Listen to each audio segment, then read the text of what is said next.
Hey loves, it's I back at it again with another video. For today's video guys, as you can see on the title, magsasabi ko ng 50 video ideas for your YouTube channel. Before I start this video guys, subscribe to my channel and don't forget to click the bell button beside it para updated kapag may bago akong video. So, nakapag-subscribe ka na ba?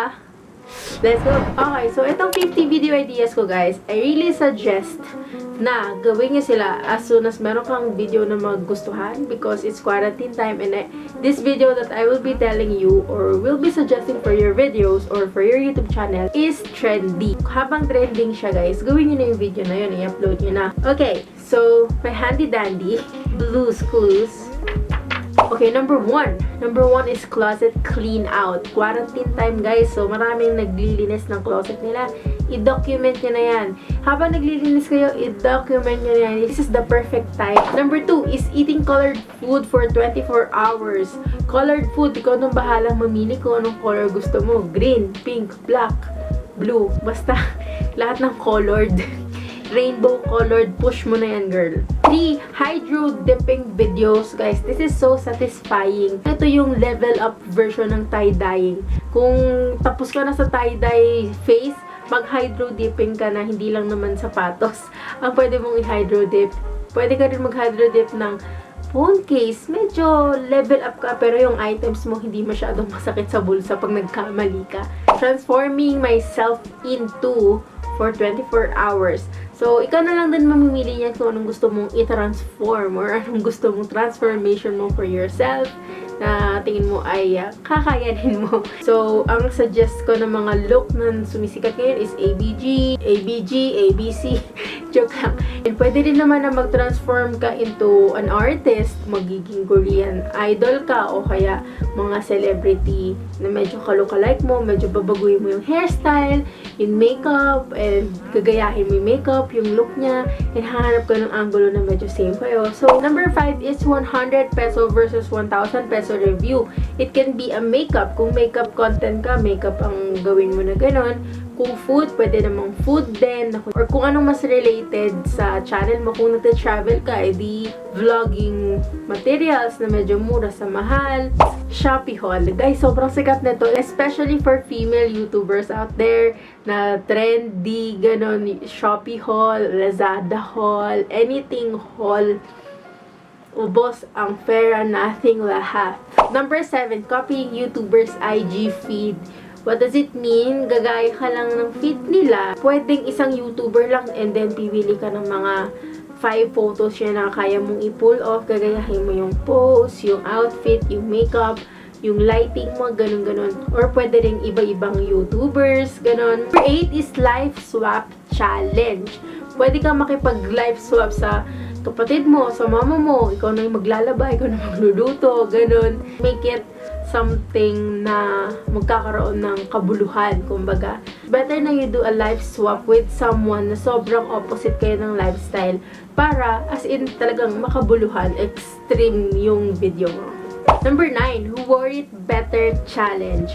Number 10, trying TikTok food videos. Guys, it's very obvious. Maraming TikTok food hacks na meron. So, you can try it if you want. Ang alam kong nauuso is yung pancake cereal. Number 11, testing Pinterest and BuzzFeed videos. So, marami silang mga hack videos. This is the perfect time to test out kung gagana ba sila or hindi. It will be fun as well for your viewers kung ma-fail mo yon or it will also be fun for your audience kung ma-fail mo yun or hindi. 12. Making ugly clothes cute. Habang naki-clean out ka guys, pumili ka na lang din ng damit na feeling mo pangit na, pero maganda yung print na feeling mo pwede mo pa siyang ma-revamp. Ganun. Release that creativity in you. 13. I fake an entire trip for a week. Medyo hindi siya perfect time, I think, kasi like sa TikTok videos and sa Facebook Messenger video call, meron na yung parang may background ka na nagbabakasyon ka sa ibang lugar, gano'n. So, I think this will work sa IG lang, na kunyari magpo-photoshoot ka sa bahay, naka green screen ka lang or parang naka white background ka, and then meron kang photos na medyo underrated photos na mahahanap mo na HD sa Google. So, ipo-photoshop mo lang siya and then you'll paste it on your IG feed. 14, iPhone Photo Shoot Challenge. Okay, 15, Extreme Room Transformation. Yung number 1, clean closet lang. Ito, buong kwarto mo, aayusin mo, lilinisan mo, pipinturahan mo. 16, living without a phone for a week. This is like a detox, you guys. So, since nasa quarantine tayo, panay phone tayo, TikTok. Detox naman kayo, magbasa kayo, mag-learn something, vlog mo yun para ma-inspire mo ibang tao to do the same. Workout, ganun. 17, what I spent in a week. Okay, number 18 is blank lookbook. It can be a style lookbook. If you haven't watched my style lookbook and my summer lookbook, my autumn lookbook, all will be available in the description. 19 is vlogging setup. This is very informative, especially for small YouTubers na gusto mag-start up and feeling nila hindi enough yung vlogging setup nila. You can give them some budget-friendly tips para mas maging maganda yung vlogging setup.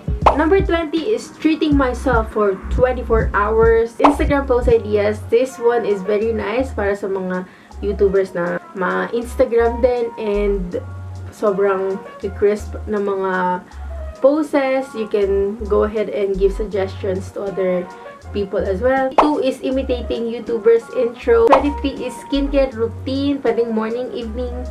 Ikaw na bahala. 24, workout routine. So, kung ano bang sikreto mo, best, para pumayat ka, paalam mo naman sa amin. Number 25, prank wars. Kung meron kang kapatid na nag-YouTube na din, meron ako. At pwede namang prank wars din sa jowa mo, kung may jowa ka. Kung wala, humanap ka, girl, ng ka-prank war mo. Okay naman yung prank wars. Huwag lang yung extend na sobrang brutal, ganon. Marami ako pinapanood ng international YouTubers na nagpo-prank wars na sobrang quality talaga. Number 26, I tried following someone's makeup. It can be someone na iconic yung makeup niya. Pwedeng hindi YouTuber, pwedeng artist. Kunyari from a album cover and then gagayahin mo yon. 7 is DMing 100 celebrities to see if who will DM me. Medyo hindi ko siya trip, pero very effective to for some. Pero ako, feeling ko, walang magiging, yung content ko na yun sa channel. 28, cook off. O, diba? Kunyari, magsiset ko yun ng category. Kunyari, pasta lang. Tapos kayo na bahala kung paano nyo nulutuin yung pasta. Ako naisip ko na yung cook off na yan sa sa channel ko. Pero, hindi naman ako nagluluto. So, iniisip ko, magkukook off yung sister ko and then yung mother ko. So, ako? Cameraman, editor, host, ganon. Wala akong participation. Number 29 is doing my makeup horribly to see how my blank responds. Kaya medyo lalagpasan mo siya, medyo papapangitin mo, ganon. Para, paano siya magre-react? Ayusin niya ba yung makeup ko? Deadmahin niya ba? Bubulag-bulagan na lang siya ng pangit makeup ko para di ako ma-hurt. 30, saying yes for 24 hours. Gusto ko tong gawin, guys, pag mayaman ako. 31, mukbang ASMR. So, magmumukbang ka lang. Kailangan mo lang dyan, guys, my face glow up transformation. 35, 1 shirt, 10 outfits. So, naisip ko na to sa channel ko. I'm working on it. 36, office space makeover. I'm working on it. 37, song prank on my blank. So, feeling ko effective to sa mga taong hindi masyado mahilig sa music or someone na pwedeng controversial.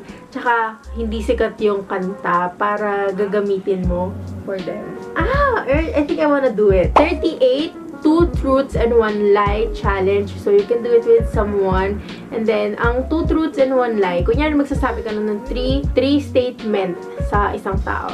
Tapos, magsasabi ka doon, 2 is totoo, 1 hindi. Kailangan mahulaan niya kung ano yung peke. Who's most likely to challenge? Tag lang, kayong 2 lang. Or pwede rin naman yung parang, yung nauuso ngayon na may nilulubog, ganun, sinong mas tapos may maglulubog. Swerte ng lulubog no? Para may experience ko yun one of these days with my sister's channel. Number 40, I tried blanks workout videos. Maraming mga workout videos ang nauuso, pero isa sa mga sinasuggest ko sa inyo, guys, is Chloe Ting, Vloglaris, Emmy Wong, yan sila yung mga favorite ko. Yeah, you can do some of their videos, tapos give their audience a raw reaction of kung gaano ba kahirap yung workout, kung effective ba siya or hindi, gano'n. 41 is hair transformation. Kung sobrang wild ka, gusto mo magupet, mag-iba ng kulay, vlog mo na din, girl. Yan mo sila ng tips and tricks, anong ginamit mo, gano'n, step by step. 42 apps I use to edit my photos or edit my videos, gano'n. Pwedeng sa phone, kung nag-edit ka sa phone. You can give them some tips and tricks on how to do it. 43, what's on my phone 2020. Feeling ko walang magiging curious pag pinakita ko yung what's on my phone. Pero really, guys,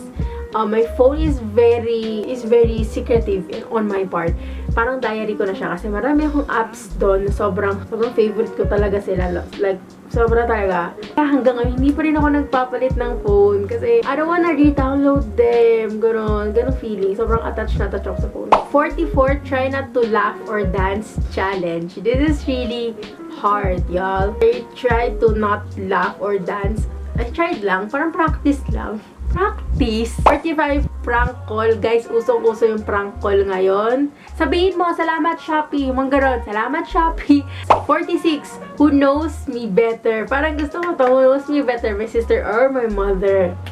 47, blank does my voiceover. Pwedeng jowa mo, or daddy mo, or sister mo, mama mo, magbe-makeup ka or do something related to your vlogs, tapos sila yung magvo-voice over. 48 is Dapitan haul. Guys, may Dapitan haul ako. Dalawang video, you can watch it if you want. 49 is room decor DIY. So, this is really nice during this pandemic. You can DIY some home decor na available din sa bahay. Feeling mo available sa bahay ng ibang tao, ganun, and sa bahay mo, ganun. Para hindi nabibili sa labas. So, you can DIY stuff. Last but not the least, I tried a horror game challenge. Guys, gusto ko to i-try. Naglalaro ako ng PUBG. So, gusto ko talagang i-try na maglaro ng mga zombie, ganun. Parang Evil Within. Nagpipisa ako dati ng mga horror game. Evil Within, mga ganun. Kaso, bes, taga-sigaw lang ako. Hindi kasi talaga ako makapaglaro sa takot ko. So, feeling ko sobrang funny nito kasi like, makikita nyo talaga yung itsura ko ba. So, that's it, guys. Ayun na yung 50 video ideas ko, guys. Nagbigay na din ako ng ibang tips and tricks kung paano nyo i-workout yan. Kayo nang bahala dyan. So, I hope na after this video, nakakuha ka man ng kahit content na pwede mong ilabas para sa yung YouTube channel. So, kung nagustuhan mo to, make sure to like this video. Don't forget to also subscribe to my channel, guys. Let's support local. Let's support small YouTuber. Let's go. So, thank you guys for watching and I hope to see you in the next one. Bye!